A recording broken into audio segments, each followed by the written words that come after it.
Coming up, we continue our Exploring World Showcase series, and today we're traveling to the Germany Pavilion at Epcot.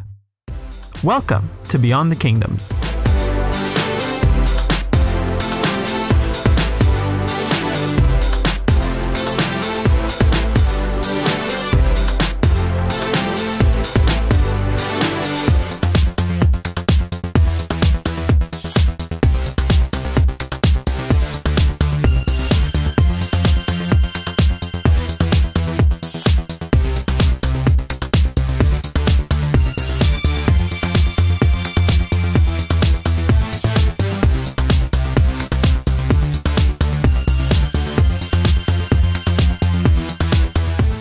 This is show number 53 for Sunday, October 15th, 2017. Hello everyone, and welcome to this week's episode of Beyond the Kingdoms. Like most weeks, I am your host David, and I am joined by my good sister Vanessa. Hi everyone! We've got a great show in store for you today in this very popular series. But before we get into all that, I just want to quickly say, if you haven't already done so, go ahead and hit that subscribe button down below. That way you never miss one of our videos. And right now, on Tuesdays and Thursdays, we are posting our Food and Wine Festival booth reviews, so you don't want to miss it.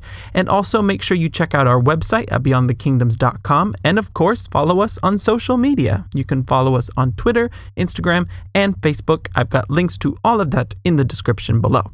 All right, so let's jump into 5 fast facts about the Germany Pavilion. So like the rest of World Showcase, Germany opened on October 1st, 1982. The pavilion features 2 dining options, 1 table service and 1 sort of quick service. It's quite a small quick service. However, there are loads of snacks. I feel that this is a good snack pavilion because you've usually got 2 beer carts, one of them with pretzels.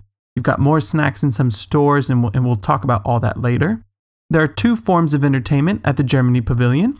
You've got 1 musical act and 1 character meet and greet. And finally, early plans for the Germany Pavilion featured a dark boat ride, very similar to the one in Mexico. But of course, that did not happen, and we will talk more about what those plans were later in the episode. Okay, so like always, we like to start these episodes focusing on a little bit of architecture highlights.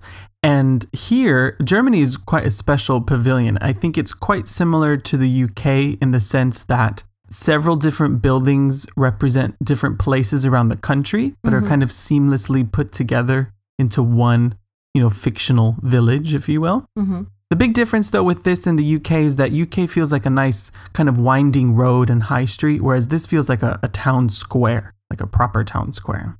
But I feel like this town square really, hones in on Bavaria. I feel like this is one of those pavilions where it's a very specific region of the country as opposed to like an all-encompassing kind of vibe. Kind of like how France is mostly Paris. Yeah. I think that has something to do with, I know a lot of choices made in the end of these pavilions, a lot of conscious effort to avoid politics was put into play. And I feel like here, you're talking about the late 70s into the 80s and the development of Epcot. You've got the Berlin Wall. We're still in the Cold War. So I think they wanted to, steer clear of Berlin and any of that and really focus on this kind of fairy tale, quintessential small Bavarian village. And in some ways, it's great for Disney because I feel like if it's an extension of Fantasyland in a way. Yeah, I was so this just is like say that. Everyone can kind of enjoy it. But it's funny now in hindsight because now if you live in Europe, you'll probably know that Berlin is kind of like a powerhouse city now in Europe. It's a big economic city and there's loads of jobs. There's a lot happening there. And it's kind of interesting now to go to this pavilion and see almost no trace of Berlin. But it's just funny how all that plays into this. So right at the center of the pavilion at Epcot, you'll notice this enormous clock tower that is absolutely beautiful. The main tower is kind of something you'll see in a lot of Bavarian villages around Germany. And every hour on the hour, you'll see the different figurines come out, the little boy and girl, and it's just it's a great thing in the middle of the day, just kind of stop and look at it because so many people will just walk on by, worried about getting beers and stuff. So if you're kind of close to the top of the hour, just hang out and hover and make sure you catch it because it's really cute. It's a really, really cute little mini detail. Now, just below that clock tower, you'll notice a quite big fountain with a column, and you'll notice a knight at the very top dueling some sort of dragon or serpent. And this is a replica of a very similar statue that can be found in Rothenburg. And this male figure is St. George, who was originally a Roman soldier who lived around 250 AD to 300 AD. That's very rough. And he was sentenced to death for not recanting his Christian faith. And he later became one of the most important saints in Christianity. While here at Epcot, he's in the Germany Pavilion. If you travel to Europe, you'll see many references of St. George throughout different countries. For example, in the United Kingdom, the flag of England, not the flag of the UK, is the cross of St. George. This is the white flag with the red cross. So he's a very important saint, and you'll see him all over Europe. So it's nice to see him at least in one form here. I think in the UK, there is a window somewhere, a stained glass window, and there's the different flags of the UK. There's the Scottish flag, the St. George's flag. So you do see that in the UK, but here he's very prominent in the Germany Pavilion. Now, the reason you see him slaying the dragon is because this relates to a story, or a legend, if you will, that was told during the Crusades, where a town of some sort had a dragon or serpent, and he had like a little nest built by the town's water source. And since the townspeople were afraid of this serpent and couldn't figure out a way to get rid of it, they would give the creature offerings in hopes to like please him and keep him at bay from attacking people in the village. And I think different people were selected to give an offering every single day. And then one day, a very wealthy man or a king, his princess, his daughter was sent to the serpent to give him an offering. And then the knight, George, came in and slayed the serpent to save the princess. And so that's a very classic legend, and why you see him on the top of this column, not only fighting a serpent, but tied into the fountain as well as like the town's main water source. So yeah, interesting. It's a nice little story behind that little detail there. Okay, so moving away from some history and architecture, let's talk about shopping, because I think this is a very underrated shopping country in World Showcase. I don't know if it's underrated, but people think of Japan first, and this is a very close runner-up, I think, in terms of best shopping. I totally agree. Totally agree. We're going to start with the Caramel store, which is located when your back is to World Showcase Lagoon. It's the first store to the left towards the front of the pavilion. And here you can find tons of options of flavored caramels from Werther's Original. You can also find packaged caramel corn from the same company. They have people making handcrafted treats there. And some of those treats are caramel apples, caramel popcorn, and gourmet caramels. Oh, God, it is so yummy in there.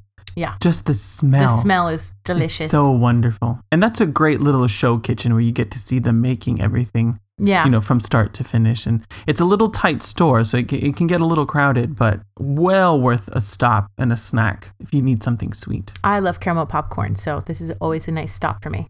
All right, so right next to the caramel store, you'll see the Christmas store. And before we talk about what's inside, I wanted to talk about a little bit of the building outside, because this little building is actually a replica of another building in a town called Spittelhof, I believe. Forgive my German, it's not my strong suit. But this is a town, it's a Bavarian town located 50 miles north of Munich. And what's really cool here is that the real building in Germany at one point was used as a hospital kitchen. So it was like a section of a bigger complex. And above the ground floor on the second and third floor was where the hospital manager lived. So it's very clear, like when you look at the tower and the building, it's like a mini version of that same little hospital kitchen. And I think you can still visit it today. I think it's part of a museum. Oh, that's interesting. So yeah, I don't know why it links to a Christmas store, But hey, you are. But hey, inside is quite a Christmas store. Yeah, actually, dare I say, it's one of my favorite stores in World Showcase. And it's mostly because I've made a tradition in collecting these glass blown ornaments that they sell here. I used to collect these little birds, and they were all, one solid color. And now I've moved on to like Mickey shaped ones because I've collected so many. So if you're one of those people that likes to make a full tree out of one thematic ornament, like this is a great little shop to make that happen. You can keep going and collect them. But one of the cool things about this store is that I feel like it's not overwhelmed with Mickey ornaments or Disney ornaments. So you find a lot of generic characters like Santa Claus or little gingerbread men or snowflakes, and there's just like one section of Disney. Yeah. So this is a great little find. Oh yeah, I feel like every tree is kind of a different thematic look of ornaments, and you're right, it is kind of refreshing to get a non-Disney, focused Christmas store, because you have the one in Disney Springs all year round as well. And you have the one in the Magic Kingdom. Yeah. I love this store. But something that is very traditional in this store is the collection of nutcrackers that are in here. Now, nutcrackers this can be traced hundreds of years ago, these nutcracker dolls, but they became really prominent in the late 1800s in Germany because there was a company that became the first company to do it in mass production. And so that's why it's very popular in Germany even today. And now, obviously, they're not as practical anymore. They don't actually crack nuts anymore. They're more of a decorative piece. But you can get some nice ones here. Unlike the ornaments, I feel like there's more Disney nutcrackers than regular nutcrackers. Lots of Mickey ones. Yeah, but there are some really pretty nutcrackers. They're not cheap. They're expensive. But if you want something quite ornate and unique from Disney, that's a great little find. So now we're going to move on to the next store that is connected to the Christmas store, and that's the Steinhaus. And here you can find some t-shirts and even some small snacks and treats. But this store is really known for their traditional German beer steins. And this they have plenty of in all shapes and sizes here. They're simple ones. And then there's some that are really colorful. And the artwork on them is extremely intricate. Those are usually made of pewter and metal. And they have the lids. And most of these hold up to 2 pints of beer, which I was... 2 pints? 2 pints. I was astonished by that. Yeah, they actually, now that I remember, they're big. Now, I found this really interesting. I learned this fun fact while reading up on steins. It is believed that the lever-controlled lid on a stein came about during the Black Plague to prevent diseased fleas from getting into the beer. So I always think that, they were trying to think of your health when you were getting drunk. Now, wasn't this also part of this whole story about why you're supposed to look at people in the eye when you cheers them, because of this whole idea of poisoning beer or something like that? Perhaps. I didn't read much more about that, but I'm sure that makes a lot of sense. And there's that tradition of cheersing and saying, look at the German king in the eye. Yeah. So I'm sure this is kind of linked to that as well. It's a twofold, disease and poison. Now, keeping on to the topic of alcohol, let's move on to the Weinkeller. This is a wine cellar. I think this is probably the most underrated wine shop in World Showcase. I think people naturally flock to France or Italy because they think of that logically. And I think people forget that Germany has very good wines as well. Yeah, here you can find tons of German wines and spirits. So think lots of Rieslings, which is what Germans are known for, and spirits like Jägermeister. Yeah. So in this store, you can buy bottles of wine, but you can also go to the tasting bar and buy wine by the glass or a bottle of beer. They don't have draft, but they do sell beer by the bottle. I feel like this is a nice quiet corner to get a drink, especially seeing that this pavilion is very popular for drinking. And I feel like this is the area that sees the least traffic for getting a drink. Absolutely. I think everyone flocks to the beer cart right at the front or one of the booths during any of the festivals, because there's always like a beer booth over there. And this is that kind of, if you want a one-stop shop to do different types of drinks, this is probably the best option to do. And I think they're always kind of changing the menu here. It seems to always be rotating what they're offering. And something, if you're a wine lover, you really should look into the wine walk, because the wine walk is offered all year round. It's $32 and you get 6 samples of wine. So you get 2 in France, 2 in Italy, and 2 in Germany. And they're small glasses, so there's not a huge glass, but it's a nice way to try different things. I think that's a great idea. Yeah, and something that's new now is that you, at the end, you get to take home 2 acrylic little wine glasses that say World Showcase on it. So it's a nice little keepsake. And I think for $32, that's a good pretty deal. Darn good. Yeah. When you consider how much they charge for drinks normally at like booths and all that. And if you're not going during food and wine, this is just like a nice way to have that kind of sampling different wines experience at different times in the year. And one last one I'm going to add in here is that if you're a big Christmas person, try the Glühwein, which is the mulled wine. It's a German mulled wine that is very popular, not only in Germany, but all through Europe. I mean, I say try it here because you can get it here. But you can also get it at like places like Total Wine really cheap. It's very overpriced at Disney. Yeah. But if like you just kind of want the experience of it, try it out here. Okay, so let's move on to the last store in this little lineup here, because all these stores are connected. And this is the Crystal Store that's at the very back of this corner. Now, before I talk about what's inside, again, I have nice little architecture details about the outside. The exterior of the building is inspired by a very famous landmark in Frankfurt. So this is where you get more of kind of central German representation. I think it's still Bavaria, but it's a little further north than Munich. The original building in Frankfurt, it actually serves as Frankfurt City Hall, and it's been the City Hall for over 600 years. It's located across Old St. Nicholas's Church. And the story here is that this building was originally owned by a very wealthy German merchant, and the family in the 1400s sold it to the city, and obviously then could be kept preserved from hundreds of years afterwards. So again, I have no idea why it's a crystal store inside. I don't know how that relates to, well, I guess if they're a merchant family, that makes sense. That makes sense. More sense than the Christmas store. Yeah, the Christmas one is a bit strange. But yeah, Vanessa will tell us about what's inside. So this shop is run by the Arribas brothers, which is very similar to the one in the Mexico Pavilion. Now, if you don't know the story of this company, go back and listen to our Mexico episode. And there we go in depth about the Arribas brothers and their ties to Walt Disney. Yeah, there's a very special relationship between them and Walt himself. Yeah. You can basically buy glass figurines and glass products. And what's special is that you can have them engraved, with your name. I have a cup that I got here when I was a little girl, a mug with Minnie Mouse, and it says Vanessa on top that I still have.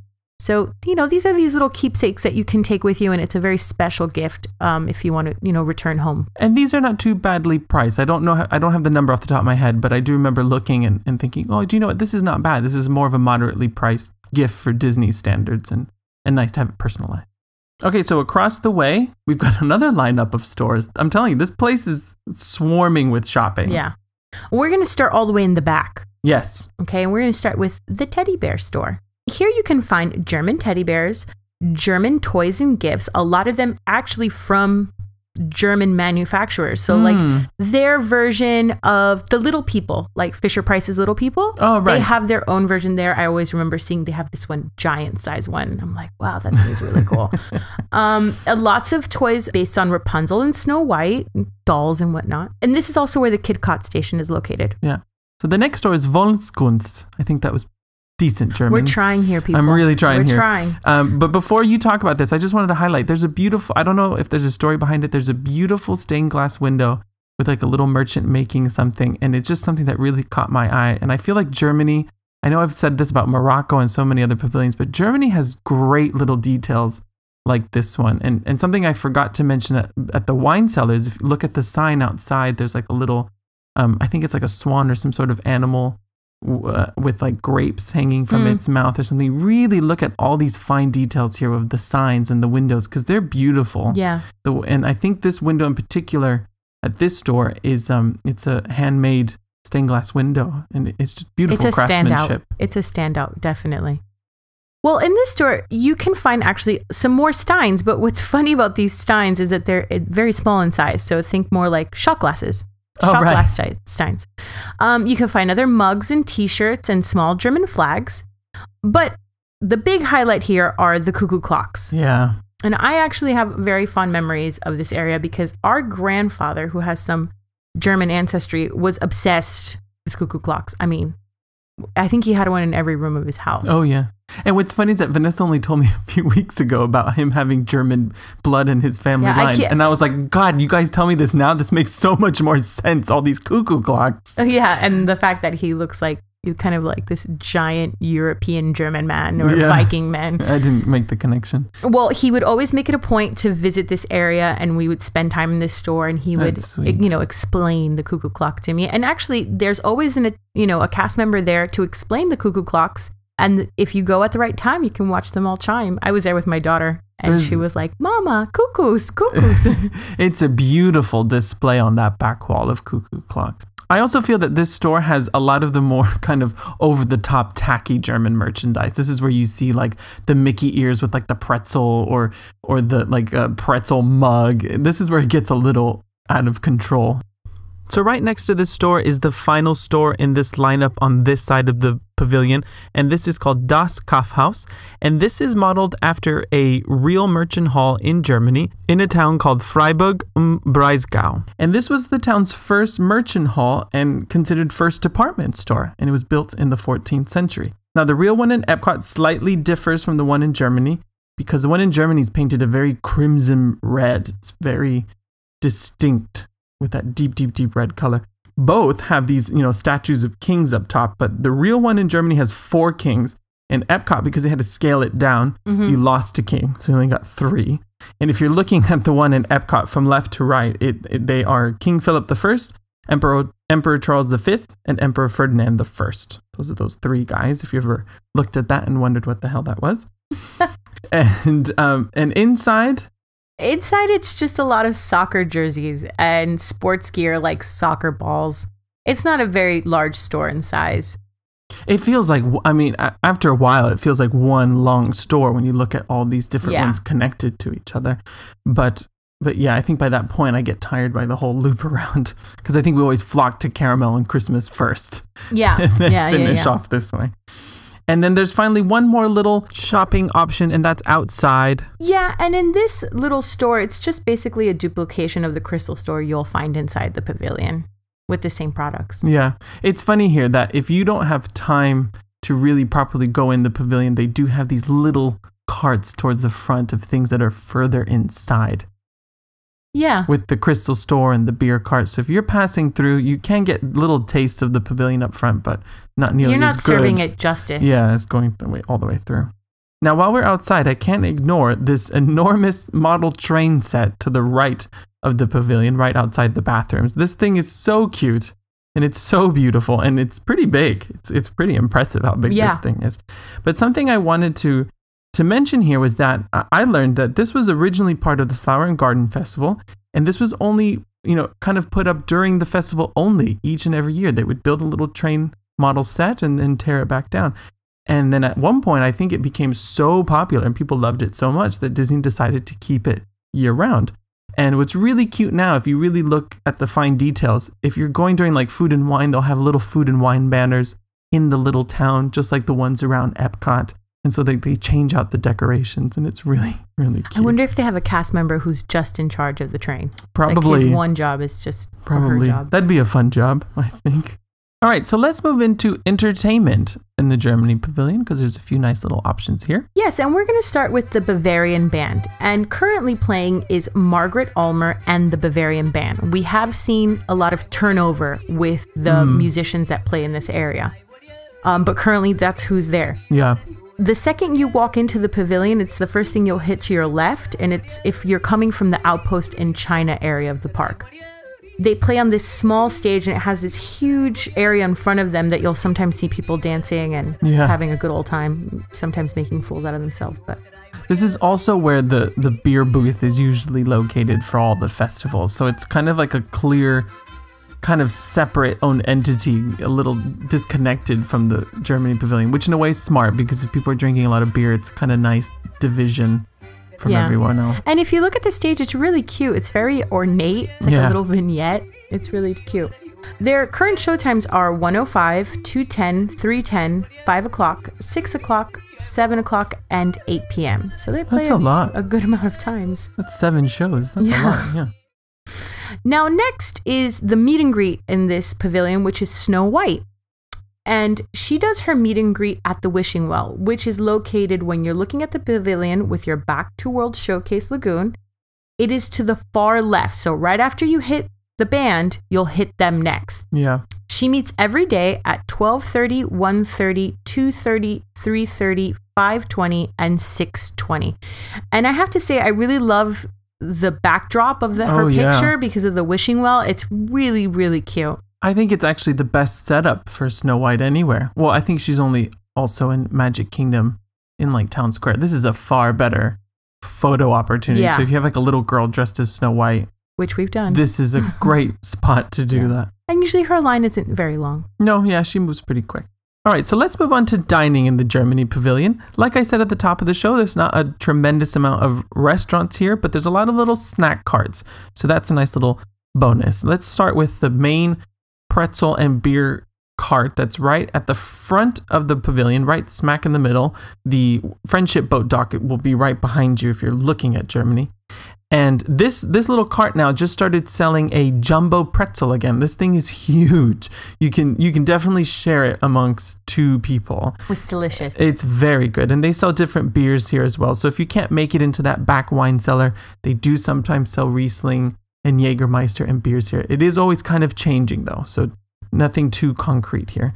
And then just outside the Kaufhaus, there's sometimes a second beer cart there when it's really busy. Because in Germany, there's always lines for beer. I think it's a little ridiculous and a little, like, it makes me wonder if people have ever had beer in their life.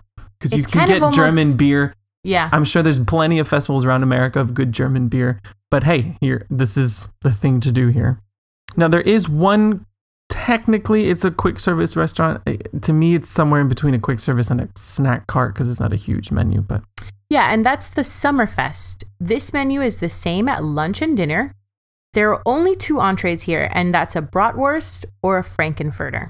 You can also find the jumbo pretzel here. So if you wanted to get a little bit of everything and get the pretzel, this is a good place to go. Okay. The 2 dessert options here are apple strudel and black forest cake. Yeah, so very small menu. But let's move into the main restaurant. This is the Beer Garden restaurant. This is what Disney considers to be kind of the focal point of the entire pavilion. I personally have to admit, I'm usually pretty positive about everything at Disney, but this is one of those restaurants that I think is not that good. It's still very popular, so it could be just my opinion.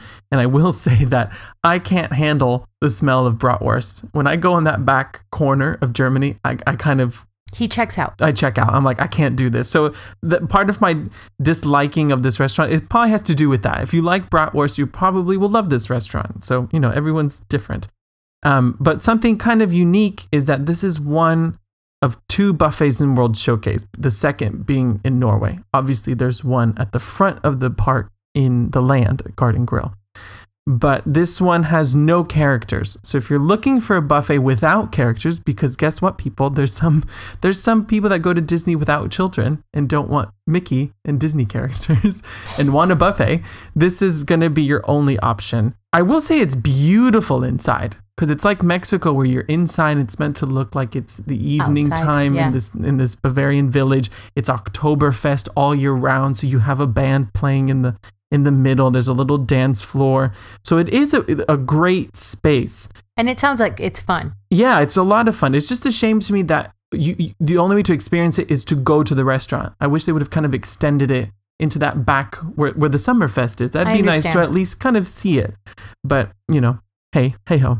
Now, on average, because buffet prices change throughout the year if it's peak season or off-peak season. But on average, lunch is about $35 for adults, $20 for kids, dinner a little bit more at $40 for adults and $20 for kids. So it's not too bad in terms of price for Disney. Just make sure you like the food. Because if not, you could struggle. I struggled. And another thing I disliked was that I felt that a lot of the food was quite cold when I went. But I will say this was over 5 years ago. So this place could have turned it around. I eventually will give it another shot, but it takes a lot of effort. I think you'll have to twist my arm. Well, we've got to do it to give it a shot. For the sake of our fan. Yeah. But I wanted to end this with what was going to be adjacent to this restaurant and kind of where the Summerfest is, was going to be fascinating. Yeah, and the entrance to a boat ride. There was originally going to be a kind of cruise down the Rhine River. Now, to take it a step back, if you look at the exterior of the Germany pavilion in this back corner, you'll notice that big castle kind of up high. And this is actually a mixture of 2 different castles that's found in southern Germany. The first of the 2 is called Steileck Castle, which is a 12th century castle located in the Rhine Valley. And the second is Eltz Castle, which is also a 12th century castle, but this one's located near the Moselle River. And something quite cool about the second castle is that the family still own it. And it's one of the few castles in the region yet that has not been destroyed at all. It's completely intact. When you consider World War II and everything that's happened in that corner of Europe, to have a castle kind of completely intact and untouched is quite special. Yeah. So it's nice to see that representation of the castles out here, because the boat ride would have been a continuation of that, of seeing the different castles along the Rhine River and other rivers in Germany, but predominantly the Rhine. And if you look at some of the original concept art, when you walk through the right archway as if you're going to Summerfest, that was going to be where the loading area to the boat ride would have been. And if you look at from above of Google Earth, there's plenty of space back there.